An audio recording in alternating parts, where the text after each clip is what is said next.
ఏడు వారాల వెంకన్న దర్శనం అనగానే అందరికీ గుర్తు వచ్చే ఊరు వాడపల్లి. కోనసీమ తిరుమలగా ప్రసిద్ధి పొందిన ఈ వాడపల్లి చరిత్రను నేను ఈ రోజు అయితే వివరించడానికి ట్రై చేస్తానండి. ఈ ఆలయానికి చాలా ప్రాముఖ్యతలు అయితే ఉన్నాయండి.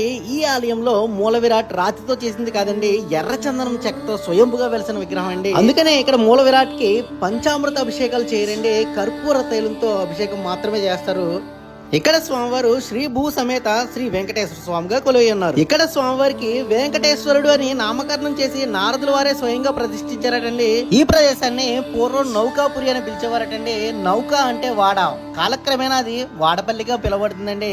ఇక్కడ స్వామివారి మూల విరాట్ ఎక్కడా లేని విధంగా శంకు చక్రాలతో గదాధరుడై ఉంటారండి. ఈ ఆలయం మన తూర్పు గోదావరి జిల్లా ఆత్రేయపురం మండలం వాడపల్లిలో ఉందండి. రావులపాలానికి 8 కిలోమీటర్ల దూరంలో ఈ ఊరైతే ఉందండి.